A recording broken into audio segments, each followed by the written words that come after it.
Abe Foster Yes. closed the door. It's Uncharted 4. Oh shit! It's here. It's finally here. It is here indeed. We've both had a chance to play it. Yeah, I've had a good thing. And you will basically, what you'll see here as we yarn on, and we might comment on the visuals that you're seeing, is the first half an hour or so of the game. If you're a bit concerned about spoilers, Spoiler free. we'll try our best to make sure there's nothing about later on in the game mentioned at all. But if you haven't played the game yet and you don't even want to know what happens at the start of it, shut the video now. It's gonna be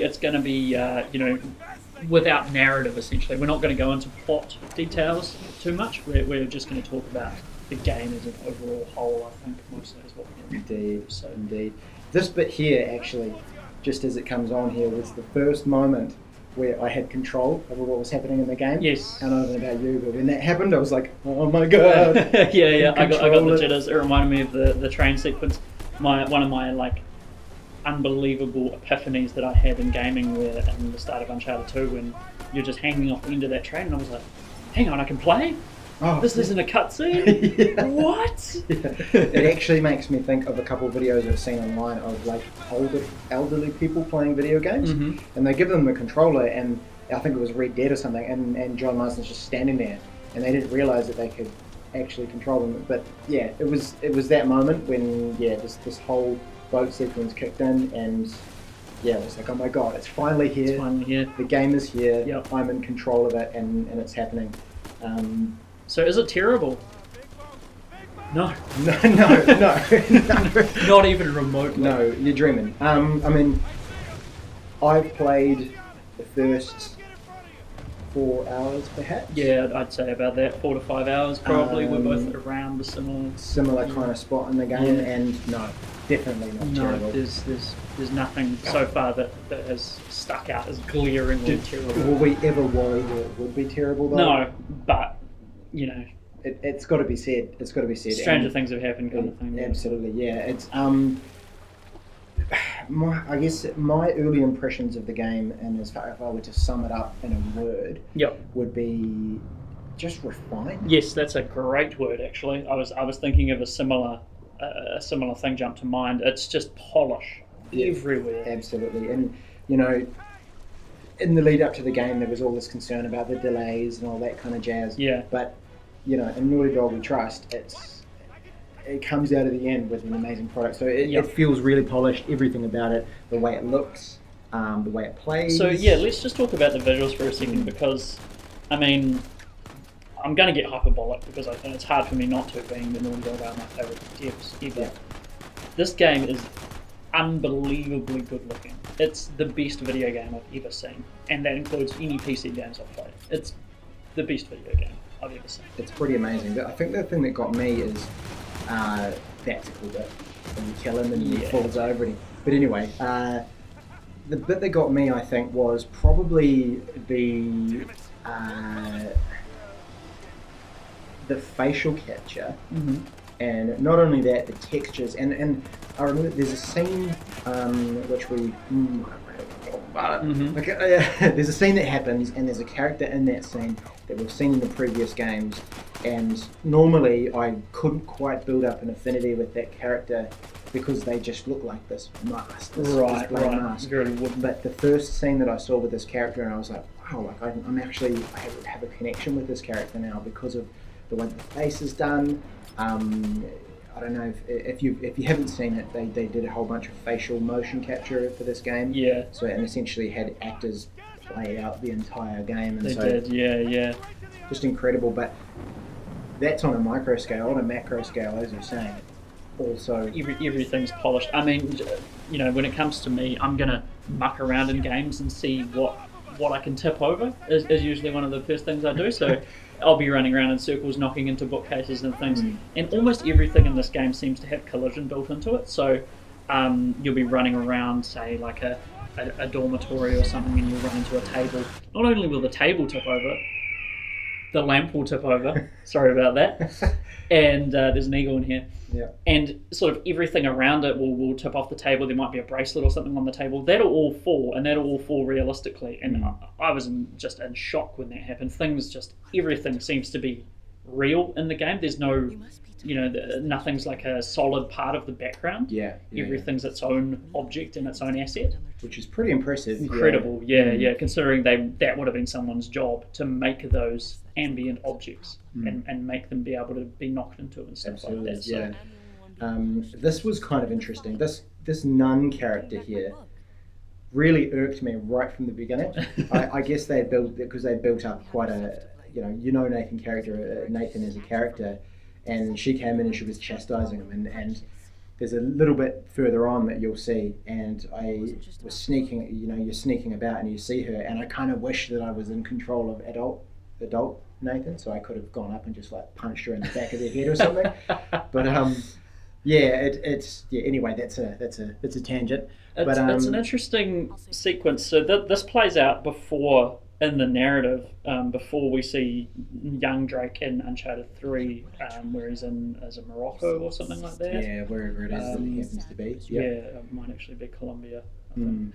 But yeah, so this is even earlier than that, so we get to see before how he got there, because that was always a big question for myself, as well as like, sure, he's out on the streets and he's living it rough, he's like Aladdin or something, but how did he actually end up getting there? And so it's cool that those bits and pieces are being fleshed out a little bit. And I mean, another thing I really want to touch on is the work that Neil Druckmann and Bruce Straley did on The Last of Us is very, very evident in this game.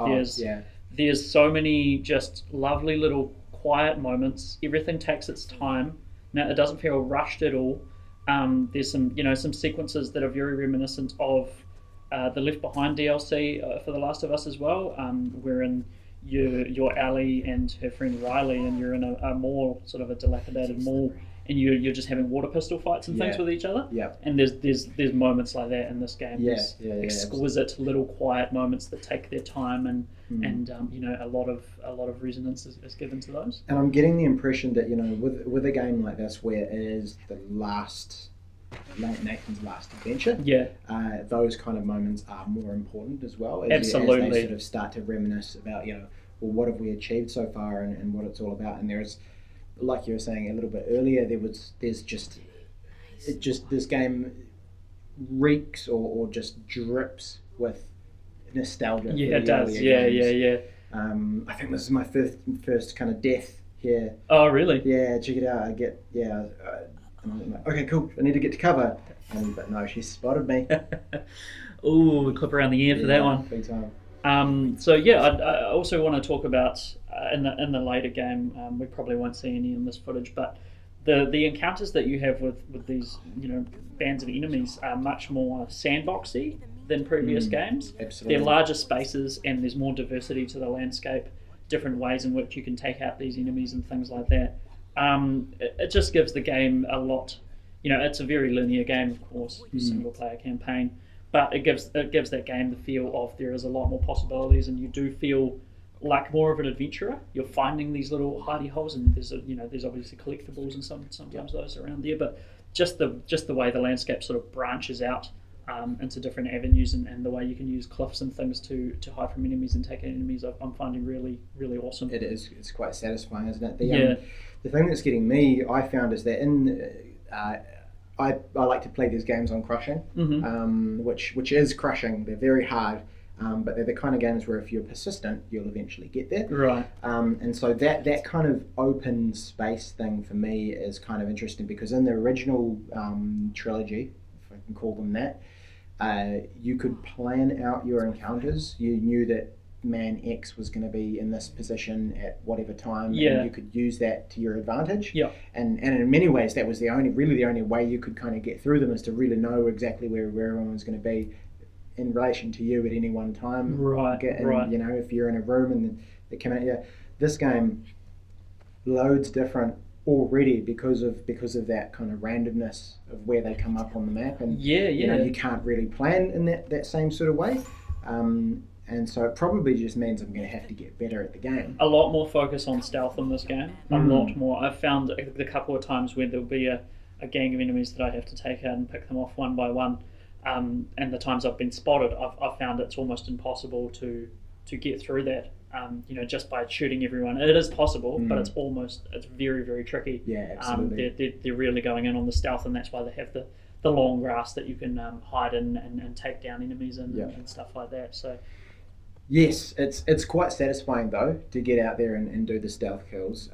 It certainly doesn't feel as tacked on as it did in the earlier games. No. And I found in those earlier games there would be times where it didn't seem possible to be able to get through a room by stealthily taking everyone down. Yep. Which sort of begged the question, why have you put those in there? Exactly. Yeah. It seems like it was put there for pacing and be able to say to pad out the game. Yeah. Whereas this one feels, perhaps it relates to Nathan a little bit more in that, he's, if you haven't heard too much about the story, I don't want to give too much away, but it's, Nathan's getting a little bit older, and perhaps he's just kind of lost his gun-slinging mentality, and he just wants to take things a little bit easier, and so, if he can avoid a, 30-man firefight, he will.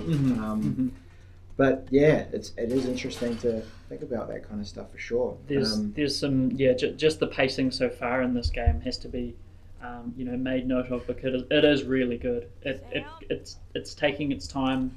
Nothing's being rushed. It goes from these nice meandering sections where you can really no one's chasing you, no one's shooting at you or anything like that. You're just able to walk around and explore.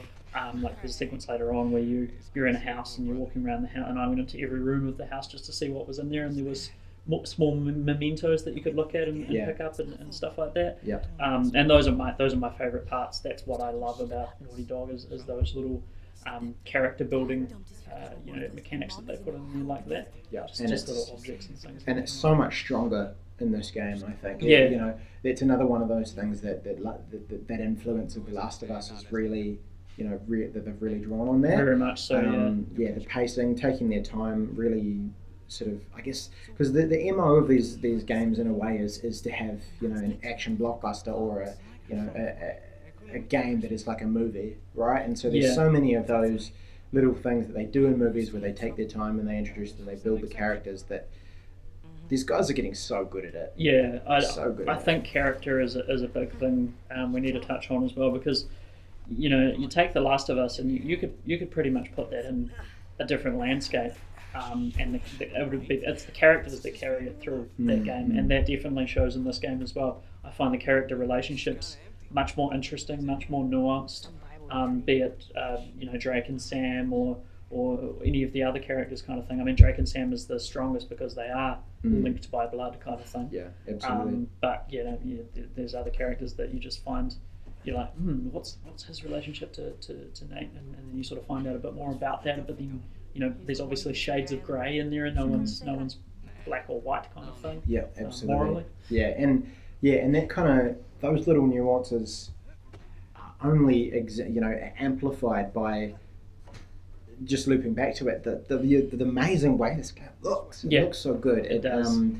It's only you see that emotion in their eyes, and they've clearly painstakingly sort of reenacted what those actors did when they were portraying these characters, and it's pretty special. Special. And just to touch on, kudos to the voice actors, especially Nolan North and Troy Baker, who obviously Nate and Sam respectively.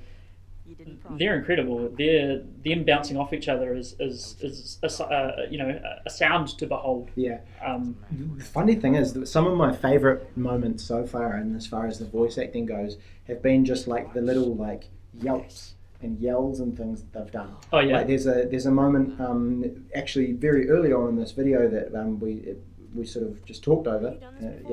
Was when they're in that boat right at the beginning, and Sam goes, "The engine stopped," and Nate goes, "What?" And it's just if you haven't played the game, go back, listen to that one little moment. It's just perfect. It's like there's just it's a hilarious sort of moment where he's clearly panicked, but he's not. You get the impression he's not that worried about it. Yeah, so much comes through just in that. In one, it's really the voice acting is spot on. So kudos to those guys. Yeah, definitely. I mean, the most recent set piece that I did had a bunch of characters mingling around, and everyone felt like they had a lot of attention paid to them. Everyone was given not a backstory, but different ways that they could be interpreted, kind of thing, or their behaviour could be interpreted. They're not all just one-dimensional. Completely different characters and different personalities and things like that, which is just great to see, because the previous Uncharted games, as great as they may be, have all been pretty based around narrative and based around the plot, and Drake needs to get this treasure and how's he going to accomplish that. This one, the story is excellent, don't get me wrong, but I'm way more focused on the relationships and how those are developing and things like that. So. And all of the amazing technical prowess that they've brought to the fore here is really helping them along on that. I feel so far. Absolutely. And there's just one more thing I want to touch on before we go, which is the melee combat. Now, in previous games, this has been pretty average, not great. Naughty Dog have never been the best at probably say combat in general, really, especially in the Uncharted franchise. The gunplay isn't amazing and groundbreaking or anything like that. It's probably one of its weaker points. But the melee combat in this, very reminiscent of The Last of Us again. I know we keep harping on about that, but it's very dynamic. When you take a swing at someone and you miss, they might grab you and get you into a grapple, and then you can break out of that. It doesn't feel like a whole bunch of animations just strung together. It feels like they're all moving within each other, and everyone's sort of just the actions are sort of very much a collaborative process. Which is, I get what you're saying there about the earlier games, just, being a string of animations. And if you know to press this button at that time, you'll do okay. Exactly. They feel much more frantic as well, the melee encounters. You're fighting with a gang of 6 people or whatever, and you'll usually have an ally with you somewhere, and you might... he might be holding one of them, and then you can just go up and just start socking him in the face, or you both like grab him and choke slam him on the ground. And just those moments, I was like, yes, this is what I've been waiting for. Good. And that I mean, this is another thing that's obviously they've thought up and brought over from The Last of Us is that element of the two characters working together in those situations as well. Very much, I just think back to sort of like Ellie being held by a clicker or something like that, and running in and saving her, and her doing that the same vice versa. It's the same kind of mechanic, but again, it's building those character relationships and all that kind of juicy stuff as we get into it. So it's pretty good. Yeah, it's pretty good. It's pretty good. We're in early days in the game, and we're still, my review will be out relatively soon, and after I finish the game, and it's looking pretty promising. Do you have anything negative to say about it so far? I do, but they're very, very minor. It pretty much feels like nitpicking, really. One, as I mentioned before, the gunplay isn't great. It's never been great. It's not particularly satisfying or anything. It feels a bit better to me. It's definitely better. It's definitely the best of the series in terms of the gunplay. But it's still, it's got nothing on The Last of Us. Every bullet felt really powerful, or some other game where the combat is really great. Maybe Gears of War had quite good combat and mechanics like that. So the combat always feels like a means to an end kind of thing. It's never, with the gunplay, I should say, it's never been focused on that much, I don't think. The other thing I want to talk about is the narrative feels a wee bit disjointed at this point. I mean, I might eat my words depending on how they tie those threads together, but there did feel like there was about 3 startings, and some of them we haven't even gone back to yet, and I'm just kind of like, what's going on here? But I could eat those words, as I said, so we'll I hope you do. You do. Absolutely. But there you have it. It's looking to shape up to be a pretty phenomenal game. Yep. So perhaps these 10 out of 10 reviews, they could be justified. I mean, I would give Uncharted 2 a 10 out of 10. So I struggle to see how this wouldn't get one, kind of thing. So I mean, we'll be back with a full review, I'm sure, after we've both finished it, and of course my written review. But at the moment, phenomenal. It's looking good. We might leave this to play out for a few minutes so that everyone can kind of check out the last little part of this scene. Any thoughts? Make sure you leave some comments and things down below. But that's what we're thinking early on with this game. If you're a little bit further along than us, remember, don't do the spoily thing. People will hate you on the internet for that. But other than that, enjoy the game, guys. We're certainly enjoying it on our side, eh? It is excellent game. It's a must-have for any PS4 owner, even just the first 5 hours that we've played. But yeah, it's one of the best. It's the best PS4 exclusive I've played so far. If it doesn't remaster or anything like that, and it's probably one of the best games of all time. We're out. There you have it. See you later, guys. See ya. Huh? Whoa, you got the 250? 250? What are you talking about? No, this is the 500cc twin. No way. Yeah. Where'd you lift it from? Whoa. That's a low blow. But hey, I'll have you know that I am a changed man. Bought this with hard-earned cash. Yeah, come on, take a seat. What? The only time you pull a stunt like this is when you're trying to make up for something. You are too smart for your own good, you know that? All right. I got this job. Pays well. Really well. But, I gotta leave town for a little bit. What's a little bit? Like, a year. At the most, and then I'll be back before you even know it, all right? You're bailing on me. Come on, don't be so dramatic. What, so it wasn't bad enough to leave me in that place? How could you do this to me, Sam? Hey, wait, I'm doing this for you. The money I make is for the both of us. And then in a couple of years, when you're Couple out... of years? Take me with you. I can barely support myself. I'll pitch in. I know you think the orphanage sucks. You have no idea. Yeah, but it's the best thing for you right now. All right? You just gotta trust me on that one. It's not fair. Hey, nothing about our lives has been fair. But we've made it work, right? Sure. Well, you know, the bike wasn't the only surprise. And I guess I'm gonna have to ruin the next one. What? I found Mom's stuff. Everything that Dad sold, I tracked down the buyer. If you're saying this just to make me feel better, I swear to God. where? On the other side of town. What do you say we go and get it back? You mean steal it? It's not stealing if it was ours to begin with.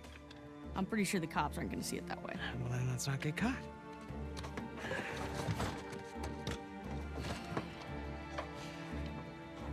You ready for this? Hell yeah.